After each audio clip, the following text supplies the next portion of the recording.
மகரிப் தொழுகைக்கும் இஷாவில் தொழுகக்கூடிய வித்ரு தொழுகைக்கும் இடையே உள்ள வித்தியாசங்கள் என்ன அப்படிங்கிறத தெரிஞ்சுக்கலாமா? அஸ்ஸலாமு அலைக்கும் வரஹ்மத்துல்லாஹி வபரகாத்துஹு. மகரிப் தொழுகை அப்படிங்கிறது ஃபருளான கடமையாக்கப்பட்ட தொழுகை. இந்த தொழுகையை நம்ம 3 ரக்காத்துகள் தொழுவோம். இந்த 3 ரக்காயத்தில் முதல் ரக்காயத்தில் ஆரம்ப துவா சூரத்துல் ஃபாத்திஹா, துணை சூரா, ருக்கு சஜிதா செய்வோம்.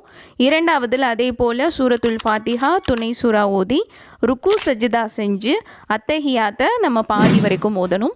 அதன் பின்பு 3வது ரக்காயத்தில் அதே போல் சூரத்துல் ஃபாத்திஹா ஓதி ருக்கு சஜிதா செஞ்சு அத்தஹியாத்தை முழுமையாக ஓதி 2 பக்கமும் சலாம் கொடுத்தோன்னு சொன்னால் மகரிப் தொழுகை முடிஞ்சது.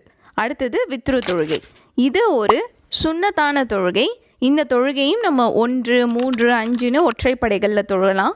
இதை 3 ரக்காயத்தாக நம்ம தொழும்போது நிறைய பேர் மகரிப் தொழுகை போன்று தொழுகிறாங்க. ஆனால் வித்ரு தொழுகையை மகரிபை போல் தொழக்கூடாது அப்படின்னு நபி ஸல்லல்லாஹு அலைஹி வஸல்லம் அறிவித்த ஹதீஸே இருக்குது. அப்போது எப்படி தொழணும் அப்படின்னா, முதல் ரக்காயத்தில் ஆரம்ப துவா சூரத்துல் ஃபாத்திஹா, துணை சூரா ஓதணும்.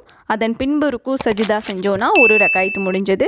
அடுத்து 2வது ரக்காயத்தில் அதே போல் சூரத்துல் ஃபாத்திஹா ஓதி துணை சூரா ஓதி ருக்கு சஜிதா செஞ்சு 2வது ரக்காயத்தில் இப்போது நம்ம வித்ரு தொழுகையில் அத்தஹியாத் ஓதக்கூடாது.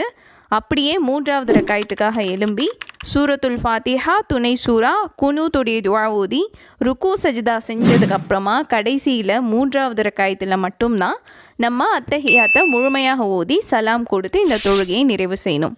ஆனால் இன்றைக்கு வரைக்கும் நிறைய நபர்கள் வித்ரு தொழுகையில் 2வது ரக்காயத்தில் அத்தஹியாத் ஓதுறாங்க.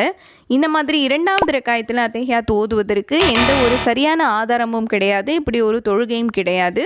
எனவே வித்ரு தொழுகையை பொறுத்த வரைக்கும் கடைசி ரக்காயத்தில் மட்டும்தான் நம்ம அத்தஹியாத்தை முழுமையாக ஓதணும்.